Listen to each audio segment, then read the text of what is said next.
Hello everyone, আশা করি সবাই ভালো আছেন। আজকে আমরা মানবিকের সাবজেক্ট ও চয়েস নিয়ে কথা বলবো। কোন সাবজেক্টটা আপনার নেওয়া উচিত, কেন নেওয়া উচিত এবং নিলে কি সুবিধা পাবেন ওইসব নিয়ে আজকে আলোচনা করব। তাই আলোচনার প্রথমে একটা সাবস্ক্রাইব করুন এবং লাইক করুন। তাহলে শুরু করি আজকের ভিডিওটা। আমরা যে জিনিসটা লক্ষ্য করি প্রত্যেকটা গ্রুপের কিন্তু বাংলা, ইংরেজি এবং আইসিটি আছে। এটা প্রত্যেক গ্রুপের সায়েন্স, আর্টস, কমার্স প্রত্যেকেই থাকে। ঠিক আছে? তাছাড়া আমাদের এই গ্রুপের বিষয় ৩টা, অর্থাৎ ৩টা বাংলা, ইংরেজি এবং আইসিটি, এই ৩টা ছাড়া আমাদের যে আরো বাকি বিষয়গুলো আছে ওটা হচ্ছে আমাদের গ্রুপ সাবজেক্ট। ঠিক আছে? শুধুমাত্র আমরাই পড়বো এমন সাবজেক্ট হচ্ছে গ্রুপ সাবজেক্ট। আমরা গ্রুপ সাবজেক্ট হিসেবে যা দেখতে পাচ্ছি তা হচ্ছে যুক্তিবিদ্যা, পরিনীতি, অর্থনীতি এবং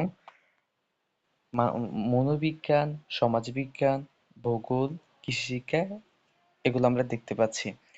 আপনাদের আরো জানিয়ে দিয়ে যে আহ, আপনারা তিনটা বিষয় তিনটা বিষয় পাশাপাশি চতুর্থ সাবজেক্ট অর্থাৎ অপশনাল সাবজেক্ট মোট 4টা বিষয় আপনার চয়েস করতে হবে। আমরা যদি দেখি এখানে যুক্তিবিদ্যা, পরিনীতি, অর্থনীতি, মনোবিজ্ঞান, সমাজবিজ্ঞান, ভূগোল, কৃষিশিক্ষা আছে। আপনাকে একটা জিনিস জানিয়ে দিই যে এখান থেকে আপনি যদি যুক্তিবিদ্যা চয়েস করেন, যুক্তিবিদ্যা, পরিনীতি এবং সমাজবিজ্ঞান বা ভূগোল, আমি চয়েস করব যে ভূগোলটা।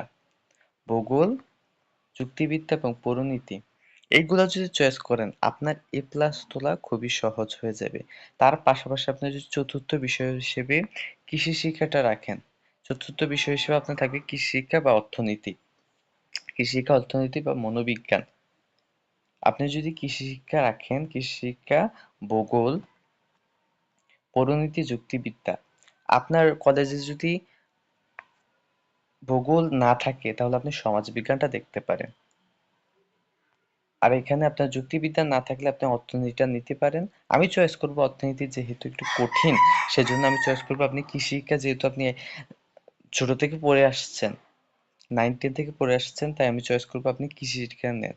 তাহলে আমার যে দাঁড়ায় বাংলা, ইংরেজি, তথ্য যোগাযোগ প্রযুক্তি, যুক্তিবিদ্যা, পরিনীতি, আর এখানে হচ্ছে সমাজবিজ্ঞান বা ভূগোল। আমি চয়েস করব ভূগোলটা নেন, ভূগোল আর কি শিক্ষা, এই হচ্ছে 4টা সাবজেক্ট। আর এখানে বাংলা, ইংরেজি, তথ্য যোগাযোগ, এই হচ্ছে আপনার 7টা, মোট 7টা, আপনার 13টা পরীক্ষা হবে। আইসিটির কোনো সেকেন্ড পার্ট নেই, তাই 13টা পরীক্ষা হবে।